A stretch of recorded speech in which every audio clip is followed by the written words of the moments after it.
donc bonjour man maa ngi monsieur Faye nekk directeur centre de formation professionnelle bu Koungheul donc mu nekk centre boo xam ne fii la à Koungheul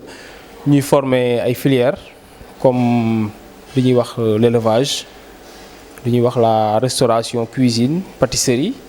li ñuy wax aussi l'habillement couture maanaam ak lu ñuy wax menuiserie métallique ak mécanique automobile donc fii mooy filière yi nga xam ne moom dañ ko fi def voilà instant bi nag ñu nekk en fin d'année donc profité aussi ci waxtaan bi di lancer waare l'année prochaine donc la rentrée prochaine bi ñu war a def qui va démarrer au début du mois de septembre pour les dépôts et les inscriptions donc li ñu fi mënoon wax mooy pour chaque filière maanaam amul fay weer bu dee amul dara il y a juste à venir s'inscrire à hauteur de 15 000 francs ak 5 000 francs boo xamante ne moo nekk sa blouse tenue de travail nga jàng une année chaque année nga renouveler sa inscription pendant 3 ans maintenant bu fekkee da nga am niveau 4e jëm kaw dañu lay inscrire en classe de CAP bu fekkee ne da ngaa jàng daara wala jàngoo école ba 6e 5e yóbbu la attesté filière yëpp am na niveau attesté am na niveau CAP benn bu ci nekk ça fait 3 ans waaw. donc actuellement li ngeen fi gis sànq moo nekk ay formation yoo xam ne 3PT da ko financé aussi am yeneen yi nga xam ne dañoo nekk en composition mu tout ce qui est la restauration la couture l'habillement la menuiserie métallique ñu en composition lañu nekk. maintenant tout ce qui est élevage boobu c'est une formation qui a été financée à 100% par les 3FPT donc intitulée embauche bovine et pollution laitière d'une durée de 3 à 4 mois avec des stages compris des visites d'entreprise et des cours d'entrepreneuriat et d'informatique yoo xam ne dañ ko ci boolewaale pendant les 3 mois mu war a jeex nag au début du mois d'août c'est-à-dire à la fin du mois de juillet donc ça regroupe beaucoup de jeunes presque plus d'une vingtaine de jeunes yoo xam ne dañuy bindu uniquement pour jàng li wàllum élevage donc tout ce qui est lait vache laitière loolu mooy nekk la formation comment tu fais depuis l'achat la sélection l'embauche la vente et tout ça donc toute la production donc se fait ici dans le centre les pratiques se font dans le centre donc le centre s'est doté dafa jënd donc nag boo xam ne c'est une nagu race la ak doomam ci la xale yi def seen i pratique tabax aussi benn bergerie boo xam ne lépp 3PT moo ko financé de A à Z donc xale yi war a génn am na ci ay doomu Koungheul am na ci ay doomu Missirah doomu Kaolack doomu Fatick boo gisee aussi ñooñu bokk ci fa fekk ne waa Koungheul ñu ci bëri dañoo inscrire pare désisté donc maintenant on a remplacé par yeneen xale yu jóge ci yeneen département bu ñu sañoon nag waa Koungheul farlu ci parce que lii waa Koungheul moo tax ñu indi ko donc dossier bi ñu ngi ci depuis presque 3 ans mun naan depuis 2022 ñu ngi ci ça fait 4 ans même ñu ngi soog am la chance ñu am financement bi parce que dafa important moo tax ñu indil ko waa Koungheul ëllëg si biir tam bu ñu gisee lu gën a important loolu dañ koy jël indiwaat ko buy durer aussi 5 ans ñu dàqante 5 ans ba jot ci indil ko waa dëkk bi di ñaan nag bu amatee waa far dëkk bi farlu ci parce que bailleur bi mën nañoo may beneen groupe de 30 élèves waaye yeneen ñaari groupe yu 30 muy 60 élèves danañ ko demandé waat suñ ci jàppalee aussi danañ ko amaat te danañ ko démarrer donc ñuy ñaan nag aussi autorités yi taxawuñu jàppale aussi xale yi lépp luy formation boo xam ne am na njëriñ wala ñu ko joxe ci biti ñu ko joxe ci biir centre bi xale yi ñëw parce que on a tout le dispositif on a le personnel on a les équipements yi nga xam ne c'est nécessaire pour ça transformation dañ ko fi def formé nañ ci ay 2 groupes formé nañ fii ba certifié ci 33 apprenants yoo xam ne ils ont le CAP yu nekk dans différentes unités de production yu nekk ci dëkk bi du ma lim ay tour mais bon pratiquement ñëpp xam nañ leen jox nañu fi ay diplômes yóbbu leen examen CAP ñu jàll à 100% donc loolu nag lañ bëggoon aussi autorités yi dugal seen loxo même bu dul bailleur moo ñëw di ko financer la mairie ou le conseil départemental bonne volonté bu mënti doon bu jëlee li mu am teg ko ci loxo centre bi indi ay nitam ñu formel ko certifier ko joxal ko attestation wala diplôme foofu daal lañ bëggoon aussi daanelee voilà donc pour ñëpp xamee ko noonu ñu préparer la rentrée surtout autorités yi jàpp si surtout ci communication bi parce que Koungheul 9 communes la communes yëpp am nañ ci wàll du commune Koungheul kese wa Ngent Pathé ba Ribot Escale ak fu mu mënti doon am ngeen wàll ci centre bi ku ñëw ñu inscrire la ku bëgg a jàng boo ñëwee bindu joxe 15 000 francs web de doo joxe dara c'est entièrement gratuit état bee ko moom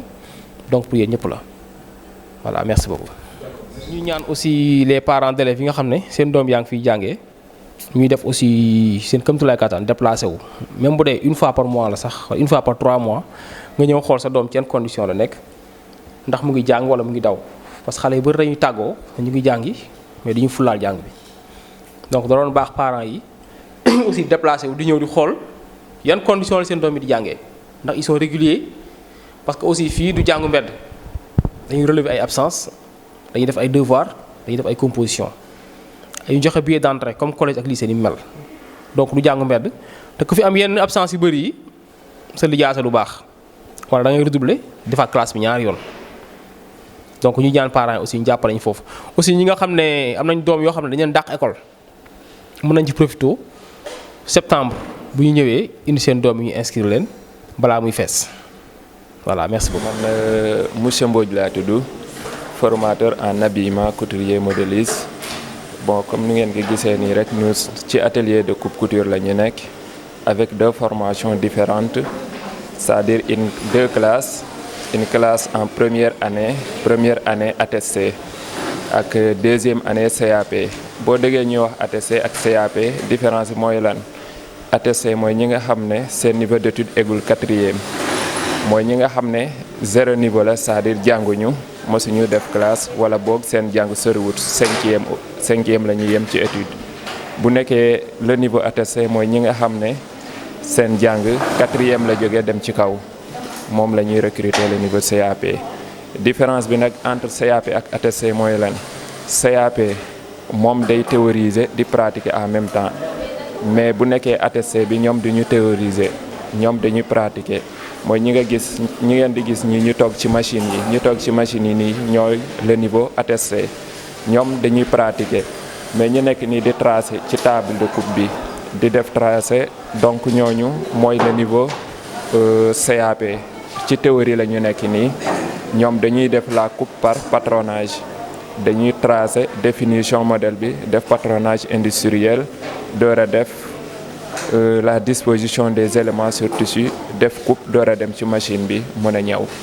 donc ñoom seen processus de réalisation moo gën a gudd ko ñii boo xoolee dañ leen di former comme ni ñuy di gis rek ci atelier de coupe couture yi dañuy jël mesure jàng nu ñuy daggee dem ñaw yi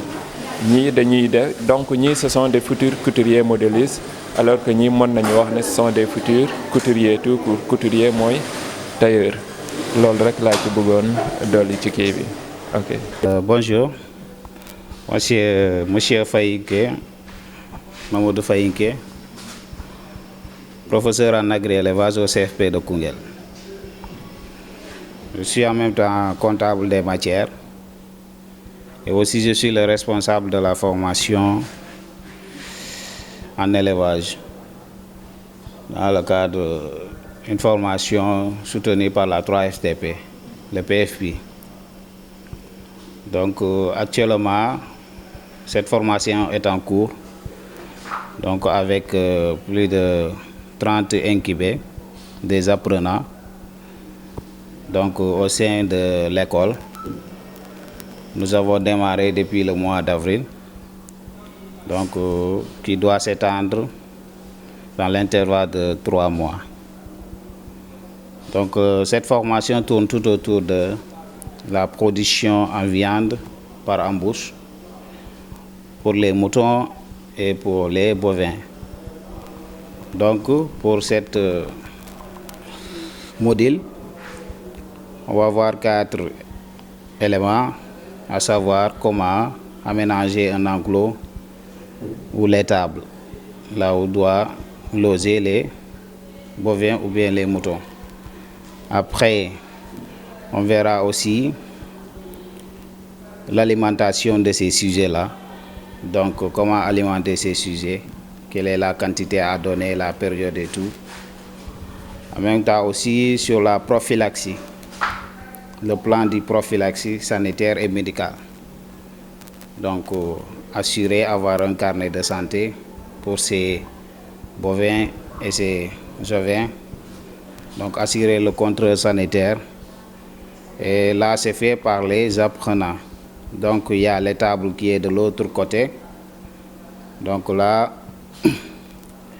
pour la formation, donc, si vous prenez, c'est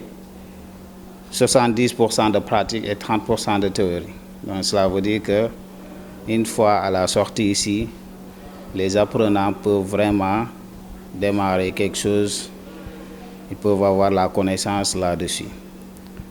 Donc après, il y a la module aussi de production de lait qui tourne autour aussi comment acquérir ces sujets-là, quelles sont les races, les différents types de races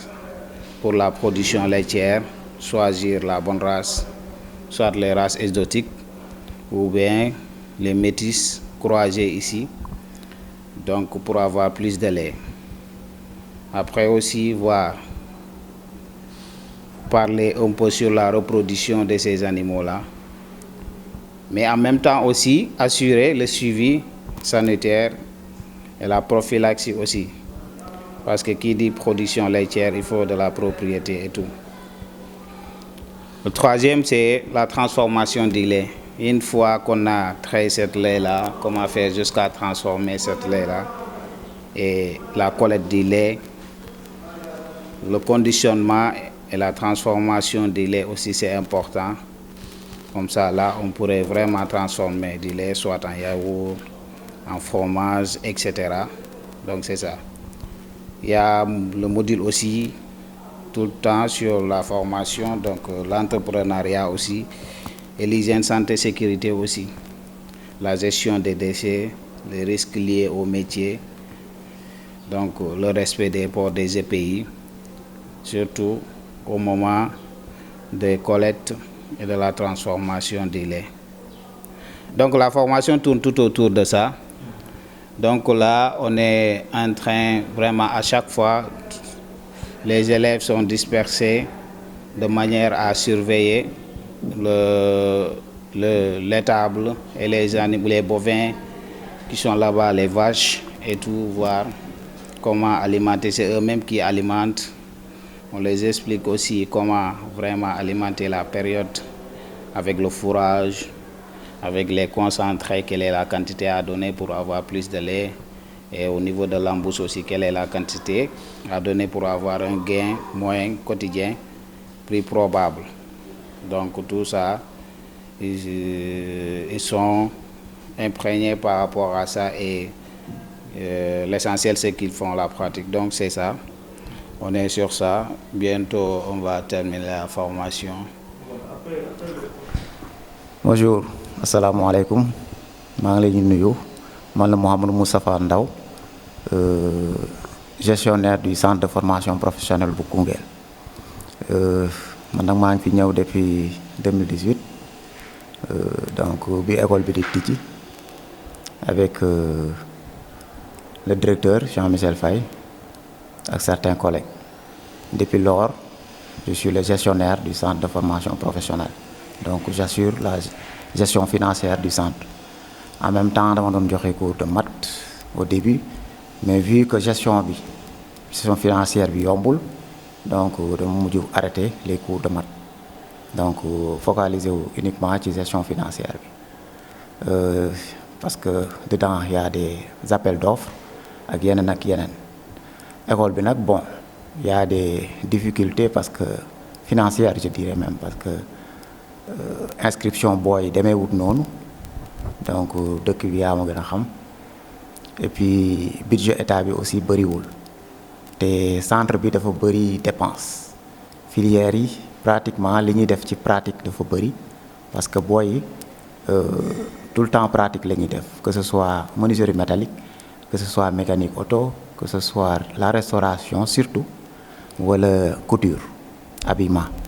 Donc ñoom à chaque semaine dañuy def ay dépenses colossales même ci filière bu nekk. Donc loolu noonu budget bi attanu ko. Et en plus ci biir budget bi aussi il y a des services extérieurs de gardiennage ak femme de ménage boo xam ne aussi dañ koy fay. Donc on a 2 gardiens à payer, kenn ki de jour kenn ki de nuit ak benn femme de ménage. En plus des dépenses yoo xam ne ay entretien, des réparations et autres. Donc ci autorités yi nekk ci biir Koungheul, donc en tant que fils de Koungheul